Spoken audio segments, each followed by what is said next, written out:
Glória a Deus, eu declaro em nome de Jesus, Deus fluindo através da minha boca, Deus fluindo no teu coração, que não seja a minha voz a alcançar o teu coração, mas que seja a voz de Deus falando contigo. Eu declaro em nome de Jesus, toda resistência já foi anulada, toda resistência já caiu por terra, e eu declaro o poder da palavra entrando no teu coração e gerando fé, gerando base para tudo aquilo que Deus deseja fazer nesse ano. Essa é a minha oração, em nome de Jesus, amém. Glória a Deus. Bom, você que pode, abra sua Bíblia por favor em 2 Coríntios 1:19 e vamos passear um pouco naquilo que Deus tem para essa noite. 2 Coríntios 1:19.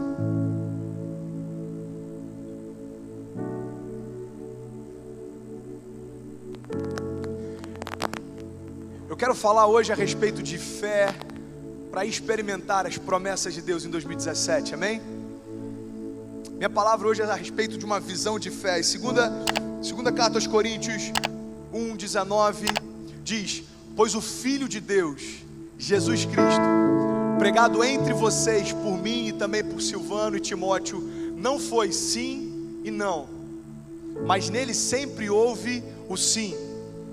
Pois quantas forem as promessas feitas por Deus? Você pode declarar isso? Diga: pois quantas forem as promessas feitas por Deus, tantas tem em Cristo o sim.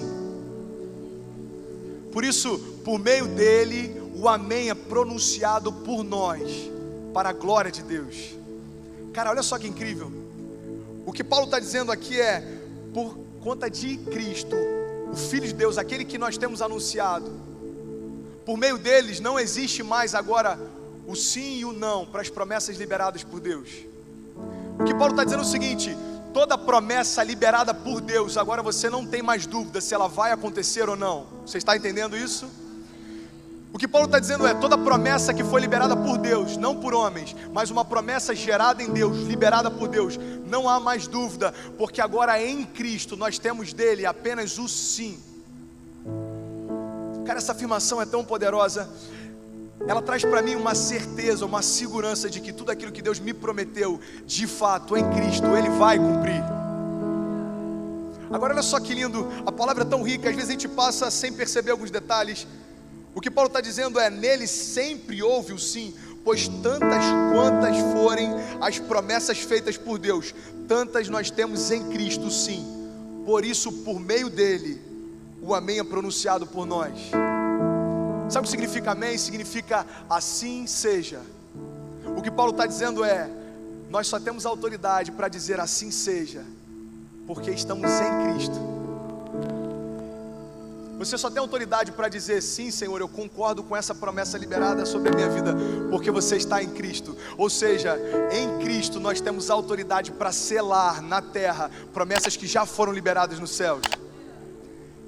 Cristo me habilita a receber. Você pode declarar: Cristo me habilita a receber toda a promessa de Deus sobre mim. O cumprimento da promessa está condicionado a uma coisa: está condicionada a Cristo. E é por isso que é muito louco, principalmente no final de ano, a gente recebe em todas as igrejas do Brasil, isso é comum em todo mundo, final de ano, início de ano, pessoas que não são cristãs ou que não querem um compromisso com Deus, mas que são simpatizantes da fé, lotam as igrejas. Quantos aqui já ouviram esse termo, simpatizante? Mano, você é cristão? Não, eu sou só simpatizante. Você é evangélico? Cara, eu estou vendo você na igreja direto. Não, eu sou só simpatizante. É maravilhoso o fato de você simpatizar com Cristo, é maravilhoso. Só tem um grande problema nisso. Toda promessa que você ouve sendo liberada, por mais que você possa ouvi-las, você não tem autoridade para que elas se cumpram, porque isso só está disponível para aqueles que estão em Cristo. Cara, isso é muito louco, porque existem milhões de pessoas ouvindo e simpatizando com as promessas. E existe algo ainda mais perigoso: existem milhões de pessoas se frustrando porque um dia ouviram uma promessa, simpatizaram com aquilo que foi declarado, não viram se cumprindo e começaram a achar que Deus não tem poder para cumprir. É claro que Ele tem, mas para que Ele cumpra a promessa que Ele liberou, existe uma condição: que você esteja em Cristo. Essa é uma boa notícia para todos aqueles que estão em Cristo, porque nós temos a certeza de que as promessas que Ele liberou vão se cumprir, amém? Simpatizantes da fé ouvem tudo quanto é liberado para a igreja, mas não tem como receber porque ainda não são igreja. Eu quero falar sobre alguns perfis que talvez você se encontre em um deles, para que a gente possa mudar e romper 2017 recebendo de Deus tudo aquilo que a gente ainda não experimentou. Quantos querem receber algo sobrenatural em 2017? Quantos querem romper em 2017? Sabe, existem 3 coisas que a fé não te convida a ser.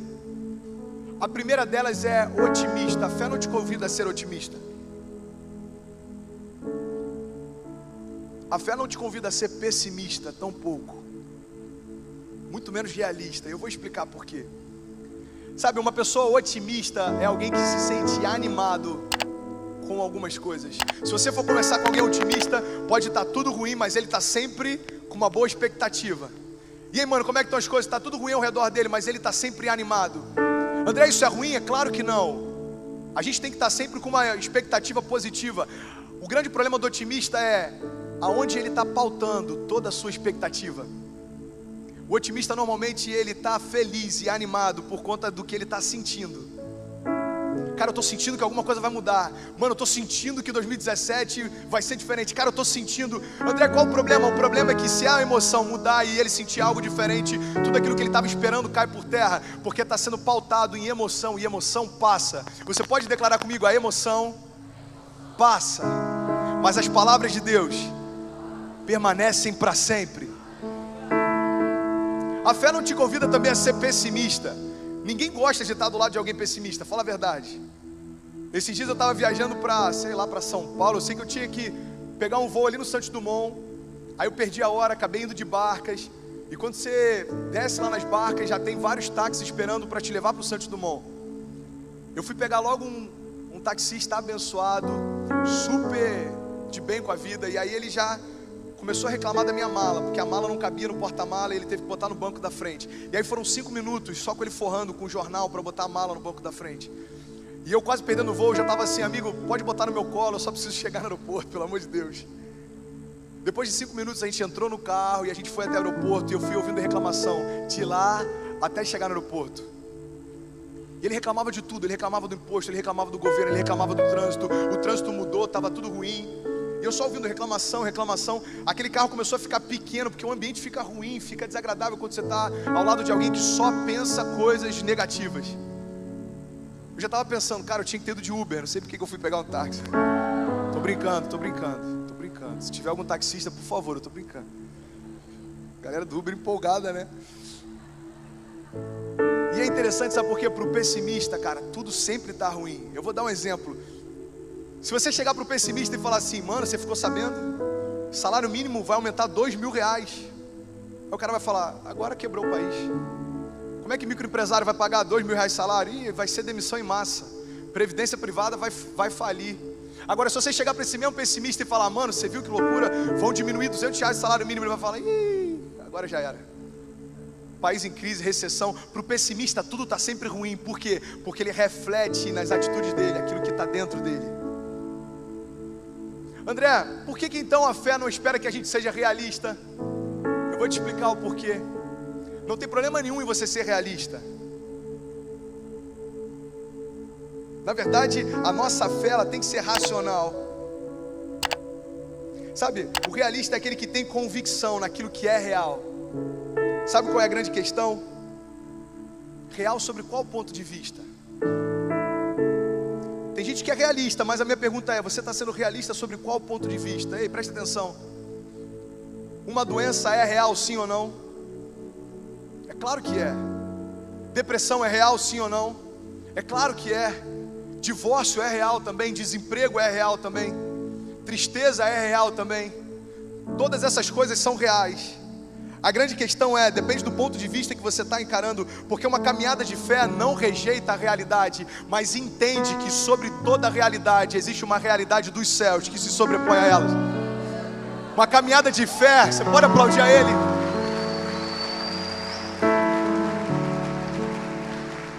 Sabe, uma caminhada de fé não rejeita essas realidades, mas ela não se submete a elas. André, você está me convidando agora então a ser alienado? É claro que não, eu só estou te convidando a não se submeter àquilo que para todo mundo é real, porque aqueles que estão em Cristo vivem agora sobre uma nova ótica do que é real. As realidades que eu vivo não são as realidades que eu vejo, são as realidades que eu creio. As realidades que eu vivo, cara, vem de Deus, vem dos céus. Não está pautado no que eu posso ver, porque a minha visão é limitada. Mas não existe limite para aquilo que Deus deseja fazer. É por isso que você vê na tua casa alguma crise. Aquilo é real, sim, mas existe uma realidade que se sobrepõe a ela. E é Jesus Cristo, aquele que pode restaurar todas as coisas. Jesus Cristo, aquilo que é tudo em todos, aquele que enche todos, aquele que criou todas as coisas. Ei, existem realidades que a gente conhece, sim, mas Cristo veio para nos apresentar realidades superiores a elas. Caminhada de fé não é ser realista segundo a ótica da terra, é ser realista segundo a ótica do céu. Existe uma realidade no céu que é muito superior àquela que a gente tem experimentado aqui. É por isso que é tão louco a missão da igreja, porque a missão da igreja é te encorajar a receber tudo aquilo que Deus tem para você aqui, mas sem perder o foco de que na verdade você vai morar lá. Você tem noção do quanto isso é louco? São dois mundos completamente paralelos e acontecem ao mesmo tempo. Enquanto eu estou falando com você, por mais que talvez algumas pessoas aqui possam não entender, por mais que talvez algumas pessoas aqui possam até desejar rejeitar o que está sendo falado, existe poder na palavra de Deus capaz de alcançar o teu coração e mudar a tua história. Sabe o que é isso? É uma realidade que a gente não consegue ver, mas a gente pode sentir. E é sobre isso que eu quero falar nessa noite. Sabe, em Cristo nós temos o mesmo poder criativo de Deus para gerar novas realidades em fé. Você sabia que Deus é um Deus criativo? É por isso que Gênesis, quando fala da origem de todas as coisas, fala a respeito de tudo aquilo que Deus criou através da palavra. Agora Deus compartilha com você a mesma palavra, o mesmo poder e o mesmo Espírito. Para que você acha que Ele te deu tudo isso? Para você ficar esperando que um pastor ore por você para declarar algo novo sobre a tua casa? Para você ficar esperando que um profeta usado por Deus possa ir na tua casa e declarar novidade? Não, preste atenção. Deus compartilha o mesmo poder que Ele usou para fazer a criação em todas as coisas. Deus compartilhou do mesmo Espírito que Ele utilizou para criar todas as coisas. E Deus compartilhou do nome dEle, que é nome sobre todo nome. Sabe para quê? Para que você possa declarar novas realidades em fé. 2017 está começando, meu irmão. O meu convite para você é abrir a sua boca e declarar realidades em fé, coisas que os seus olhos não conseguem ver, mas o seu espírito crê que já são reais. É por isso que a palavra de Deus diz que a fé é tratar as coisas que não são. Olha só que interessante, a fé é tratar as coisas que não são, ou seja, segundo a realidade da terra, elas não são. Mas o convite da fé é tratar elas como se já fossem. Para todo mundo que te conhece, a restauração da tua casa não é algo possível. Para você, já é algo real. Para todo mundo que te conhece, a conversão de toda a tua família não é algo possível. Talvez para alguns aqui, você ser restaurado financeiramente não seja algo possível. Para minha família, a gente já viveu essa realidade. Sabe, eu fui experimentado em inúmeras áreas, e eu não vou dizer que foi Deus que fez isso. Não creio que Ele trabalha dessa forma. Mas vocês estão vendo um cara novo, embora eu estou um pouco acabado, mas ainda sou novo, que já passou por uma série de coisas. Desde quebrar financeiramente até ter um problema sério de saúde dentro de casa. Sabe o que isso me fez? Me respaldou em ter autoridade para declarar o que Deus pode fazer, porque na minha vida Ele já fez. Deus pegou a minha família completamente quebrada, destruída financeiramente e restaurou. Ei, o Deus que fez comigo vai fazer com você também, se é a tua necessidade. Deus entrou na minha família há 10 anos atrás. Meus pais se converteram, minha irmã se converteu, eu me converti. Hoje eu estou aqui declarando com uma autoridade: eu e toda a minha casa servimos ao Senhor. E essa realidade está disponível para você também. André, para mim é impossível. Em fé você pode declarar: isso já é real. Cara, está nascendo 2017, está nascendo o melhor ano da tua vida. Você tem noção disso? Está nascendo o ano em que promessas que Deus te fez, agora porque você está em Cristo, elas são acessíveis e reais. Você pode declarar isso comigo? Declare: toda promessa feita por Deus para a minha vida já é real. A gente precisa manter a nossa mente cativa ao nosso espírito. Eu li essa semana uma frase do Bill Johnson que eu achei maravilhosa. Olha só o que ele disse. É um pastor que tem sido muito usado por Deus. Ele tem feito um grande avivamento. Ele é o pastor da igreja Bethel. E ele falou o seguinte: a mente é um ótimo servo, mas é um péssimo mestre. Sabe qual é o papel da mente? É se submeter à autoridade do Espírito. Quando a sua mente fala mais alto, você começa a duvidar daquilo que Deus já te liberou. Eu poderia dar inúmeros exemplos, mas eu preciso correr. Se a gente for analisar, desde Pedro afundando em meio à tempestade, até Tomé não acreditando que Jesus havia ressuscitado, tudo isso é porque a mente deles não era mais serva, mas se tornou Senhor. Quando a sua mente se torna Senhor, você passa a se mover por aquilo que você entende. Ei, você quer romper em 2017? Não se preocupa mais em entender tanto das coisas, se preocupa apenas em estar disponível para o que Deus quer fazer através de você. Sinceramente, eu não estou entendendo algumas coisas que Deus está fazendo, de verdade. Eu tive algumas experiências esse ano que eu não entendi, mas eu tive uma convicção: Ele desejou fazer isso, para mim é suficiente. Você tem noção do que você vê Deus fazendo algo na tua frente? Você vai falar: Deus, eu não estou entendendo nada do que está acontecendo. Eu não estou entendendo essa provisão, eu não estou entendendo essa honra, eu não estou entendendo essa restauração, eu não estou entendendo o cumprimento dessa promessa. E é como se Ele falasse: filho, não precisa se preocupar em entender, apenas usufrua daquilo que eu te dei. Cara, 2017 vai ser o melhor ano da tua vida. Eu creio e eu declaro isso. 2017 está nascendo e você vai começar diferente de todos os outros anos. Você vai começar mais maduro. Você vai começar com mais autoridade. Você vai começar completamente disponível para receber as promessas de Deus. Quantos creem nisso? Diga amém. Eu recebo. Glória a Deus. É por isso que a gente precisa ser renovado pelo nosso entendimento. É por isso que a palavra diz em Romanos 12: não se amoldem ao padrão desse mundo, ou seja, não se movam mais de acordo com o que o mundo diz que é possível, mas antes transforme-se pela renovação do seu entendimento, para que vocês sejam capazes de experimentar e comprovar a boa, agradável e perfeita vontade de Deus. É impossível experimentar a vontade de Deus sem que o nosso entendimento seja transformado. Eu quero compartilhar com vocês o segundo tópico dessa palavra, que fala a respeito das nossas necessidades. Você pode declarar comigo? Diga: Deus não se move pelas minhas necessidades.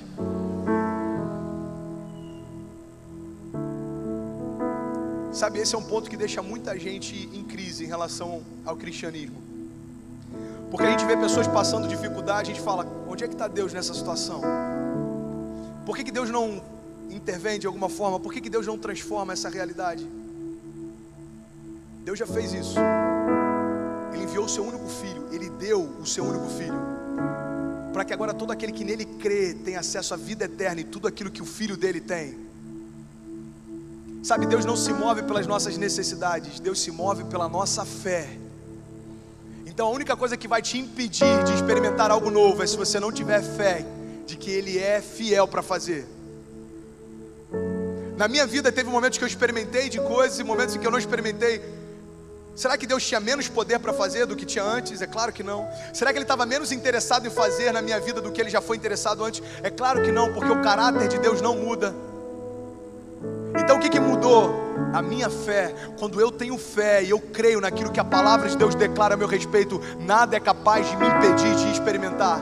Olha o que a palavra de Deus diz em Hebreus 11: sem fé é impossível agradar a Deus, pois quem dele se aproxima precisa crer que Ele existe e que Ele recompensa aqueles que o buscam. Quantos aqui nessa noite creem que Ele existe? Quantos creem que Ele recompensa quem o busca? André, Deus não se move segundo as minhas necessidades, não. Ele se move segundo a tua fé, porque é impossível agradar a Deus se você não crê que Ele existe. Agora a palavra de Deus diz que para aqueles que creem que Ele existe, existe uma promessa também. Ele vai liberar tudo aquilo que você busca sobre a tua vida. Aqueles que creem que Ele existe, têm todo o clamor sendo respondido por Ele. A gente estava compartilhando isso domingo passado, se eu não me engano. Eu preguei sobre origem. E é interessante porque a gente vê Deus criando Olha só que coisa interessante, Gênesis fala sobre a criação. Primeiro Deus cria todo o ambiente, Deus cria os céus, a terra e o mar. Depois Deus cria os seres que vão viver na terra, os seres que vão viver nos céus e os seres que vão viver no mar. Eu fiquei analisando isso, e é importante a gente entender isso, porque o mesmo Deus que criou todas as coisas lá no início, continua criando nas nossas vidas hoje, amém? Sabe o que eu aprendi? Antes de Deus gerar todas as coisas, Ele criou o ambiente para recebê-las. O convite que Ele te faz é: gere um ambiente para que tudo aquilo que eu tenho para você possa ser gerado também.